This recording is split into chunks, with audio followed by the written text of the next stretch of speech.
Whenever you guys are ready, can you explain what you put together? Sure. So we implemented Wireworld and then later Conway's Game of Life. So what those are, Wireworld is a cellular automata, the idea being that we're simulating a large grid of cells, each of which has a state and updates to a new state based on the current state of the cell and the current state of the surrounding cells. So here you can see you have a large grid. Sorry, that's a little side. So we have the PS2 mouse, which allows you to go throughout this grid. This grid is 1,000 by 1,000 individual cells large. Each one of those cells can take on 4 states: electron head, electron tail, a conductor, and empty. Empty is this black color you see here. And then on a button press of the PS2 mouse, you can choose you can change the state of the cell.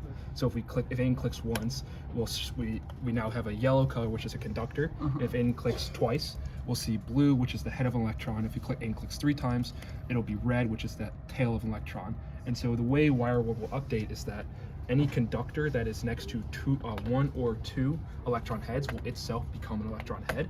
The electron head becomes the tail, and the tail becomes back to conductor, and then empty just stays empty.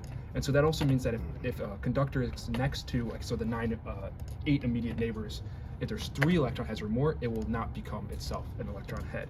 And through that, we can show a little simple update of this rule. Okay. Unless Aidan wants to Yeah, take a little detour. The idea being that this helps to show electrons flowing. So this is controlled through our command line, which we'll get to in a sec. But if we make it update at a reasonable rate, we can see this electron progresses down what we've created as a wire of a conductor. Sure. And so when it gets to the end, since there's nowhere else to go, it just goes away. Yeah, we've also implemented on this that, cycling through all 4 states is kind of tedious if you made a mistake. So on a little flip of the switch, we've also changed it so that we also can just immediately erase, which is, just a nice user interface thing. There's no button to clear the entire screen.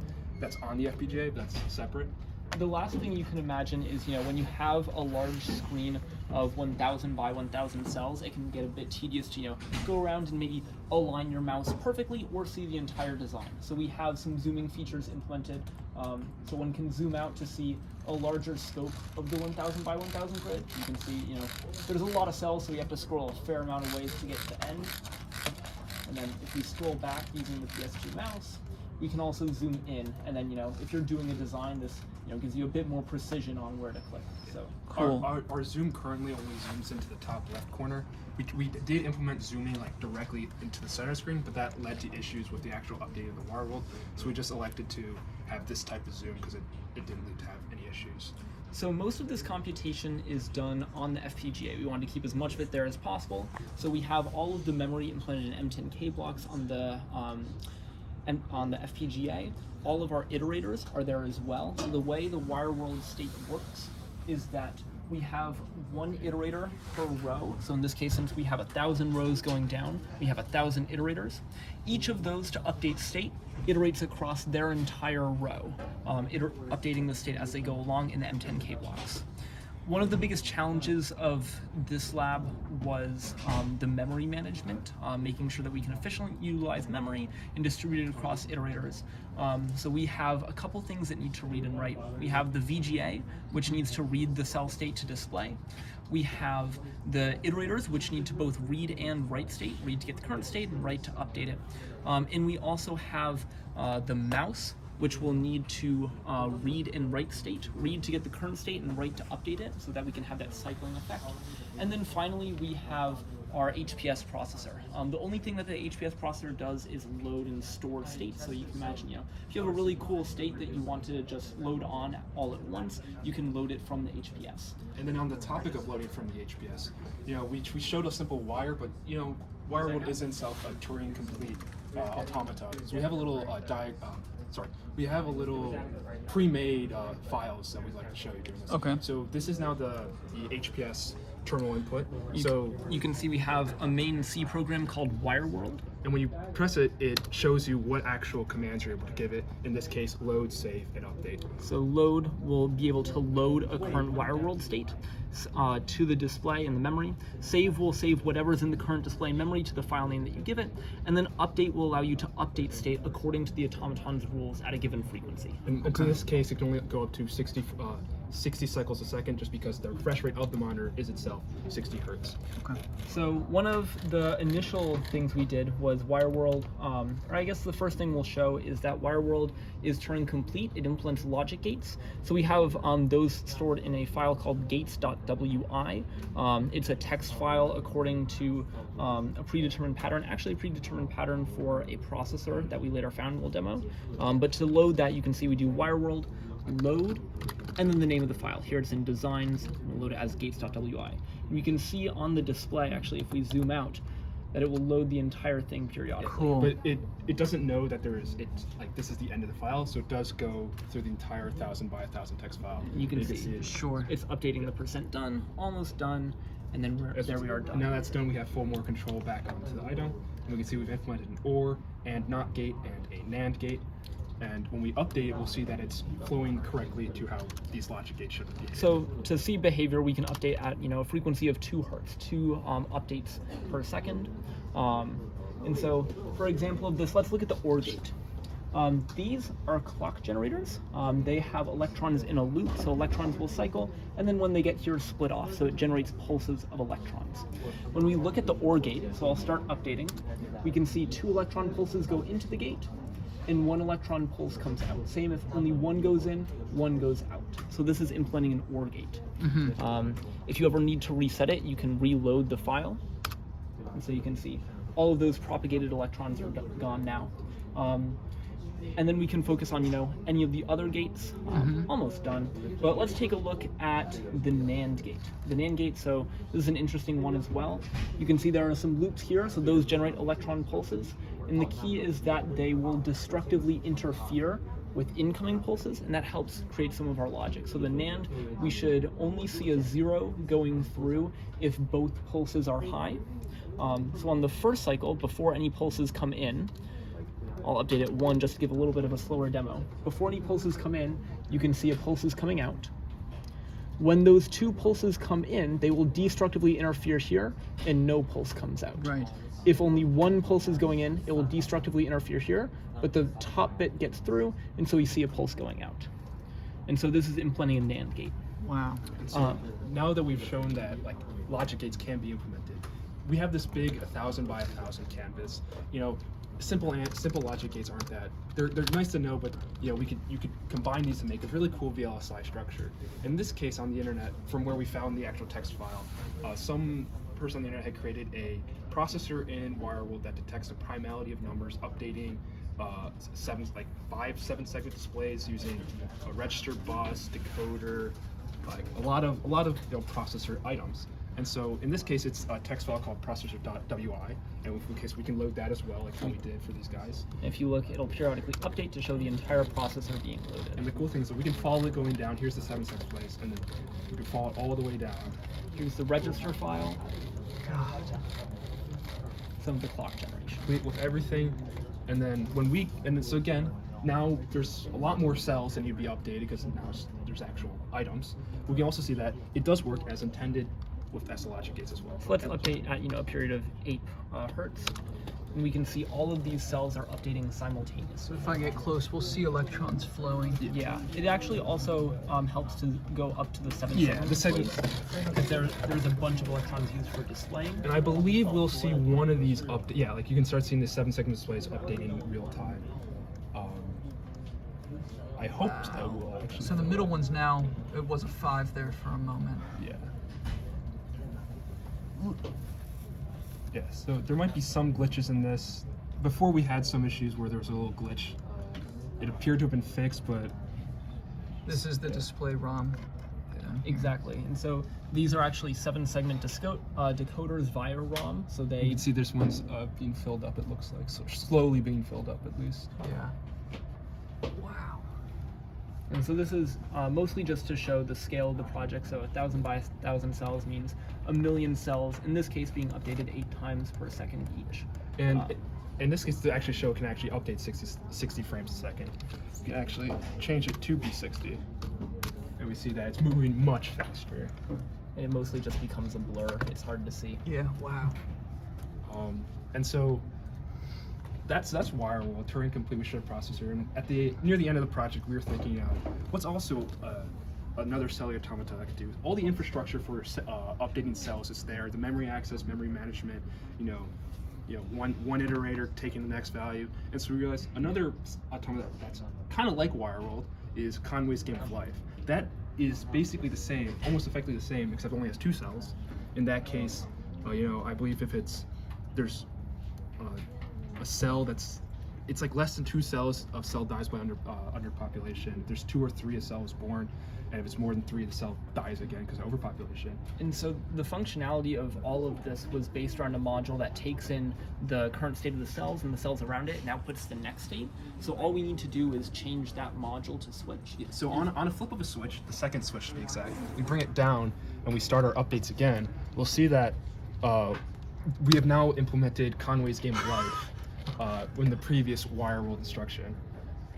So the whole processor becomes Game of Life. Yes. Exactly. So we're simulating what the processor would do if it were simulated using Game of Life. Obviously, it's not going to be a processor anymore. It devolves into something different. And we see there's a little glider action going on, some stable location, some oscillators. It also does It's this also 60. 1,000 by 1,000 grid at 60 hertz. Yep. So where we get 60 from is due to our memory mapping scheme. The VGA has active and blanking cycles, and so we use those to sort of arbitrate memory. During the VGA active cycle, the VGA is able to read, and the mouse and or HPS is able to write, because the VGA doesn't need to write. During the blanking, the VGA no longer needs to read, so we pass priority to the solvers. During the blanking periods, the solvers are able to read and write, and because they take 1,000 cycles to update state completely, iterating over the whole thing, the bottom blanking portion is sufficient enough to update the entire state during the VGA blanking period. Since Very cool. the VGA cycles at 60 times a second, that's how fast we can oscillate. And that allows for you to absolutely maximize memory utilization. Exactly. I believe there's actually still more M10Ks to be used. I don't think we're actually limited yet on memory. We used so this is each cell has 2 bits for 4 states. There's 1,000,000 cells, so 2 million bits being stored. I believe the maximum we can do is about 4 million bits. So we can push it a little bit more.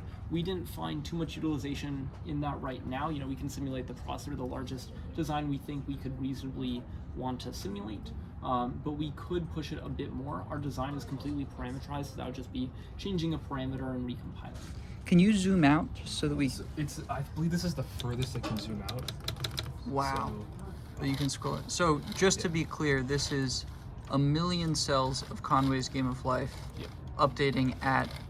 I believe right now it's 8. Right now we're at 8 hertz. It could be maximum 60. if we want to update it to 60 just for fun. for fun. So now this is 1,000,000 cells of Conway's Game of Life updating at 60 hertz. Would be cool. I think it would be cool to show the initial seed again, Yeah, let's updating do at that. 60. And so the way that the Conway's Game of Life is actually implemented, so there's obviously four states here. We have it so that the live state, as we've seen previous, was the gold, but blue and red, they become gold on a cycle, and then the next cycle they become live actors. So that's how we convert from processor back to processor from Wireworld to Conway's. Because Conway's only has 2 states. So if we start updating here at 60 hertz. So that's 1,000,000 cells at 60 hertz. Exactly. And I think you already explained this, but just so I understand, am I correct that you've parallelized in one dimension and serialized in the other dimension for updates? Is that what I understood? So we are parallelized along each row. Each row has an iterator that proceeds serially. Okay. The reason to so if we tried to have parallel along the row, it might get difficult. Then you need 1,000,000 iterators. Yeah. Having 1,000 iterators is feasible. So we have 1,000 iterators going across in parallel. They do have an internal pipeline to the iterators, mostly because we need to record the previous state and then update, rather than updating based on our updated state. And so this is, an example of Wireworld. We do have some designs intended for Wireworld. So one thing we can load, Wireworld has a simple glider. So if we load just the glider, most of this design is empty. Wireworld or Conway's? This is a Conway's glider. Okay, Conway's, yeah. The only thing you'll see, there's a tiny little glider up there. Yeah. And so what we can see, the idea behind a glider is that it'll gradually progress across the screen. So if we update at a moderate rate, 4 Hertz, we can see it gradually begins progressing. And then if we want to update it a little bit quicker, we can go maybe 20 Hertz. We can see it really starting to progress across the screen. The other cool thing we did, there's such a thing as a glider gun, which continuously spawns gliders. So we can load that right now. That's a little bit more complicated of a design. These aren't too big of designs just because it was a last minute addition to give some cool scope to the project. It's almost done loading. There we go. And so if we want to update this at 20 Hertz as well, we can see there's a glider coming off, another glider coming off, and it'll continuously just spawn gliders going off into oblivion. It's awesome. And then one thing that we didn't necessarily show live is that we also can save these objects, obviously because we're loading previously generated files. That kind of implicitly shows where we can save, but all these files were created actually on the FPGA with Wireworld that we then saved to the HPS. It wasn't that we created a text file and then loaded that text file. That we actually created here, brought it back, and pushed it back in. Yeah, the intended workflows, you have the mouse to sort of change your state, define it how you want. Once you're happy with it, you can save the state, and then if you ever want to return to it, you can load it back on. Would you like to load or save a state, Professor? Let's see. So do an empty one. So this is just loading an empty state. This just blanks out the entire thing. That's the wrong mouse. Yeah. So the mouse semantics are, if you click with the left click, that'll continuously toggle the states. Okay. And then if you hold the right click and move the mouse, it'll pan around the design. Okay. So let's see. I'll do.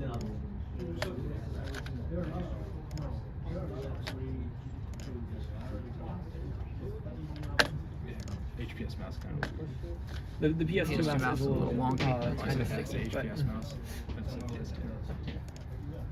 I was gonna do ECE, but let's just do an E.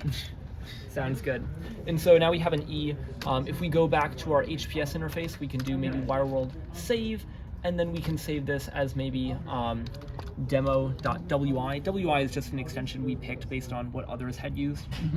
Saving does take a little bit of time. The reason behind that is actually interesting. When we're loading, we can do that entirely in the active region of the VGA, which is dominant, because the VGA is only reading, nothing else is really writing, so we can write it just there. For saving, what we have to do is wait until that specific cell is already read by something else. Notice that it's the value we want to read, recall that, and then send it to the HPS. This usually occurs when the solvers iterate across them in the blanking, and usually about once every 60 times a second, because that's how often the solvers usually go. And so that's something that's why saving takes a little bit longer. However, even for 1,000 by 1,000, it's not too horrendous. You can see we're already at 60%. And the idea is, you're maybe loading a bit more than you're saving. Yeah. So it wasn't too big of a bottleneck that we noticed. Wow. And so loading will be a little bit quicker after this. The other last thing is, since the HPS is active now, the mouse won't work. The idea being, if you're saving, you might not want any writes from the mouse to come through. Yeah. So we don't allow that.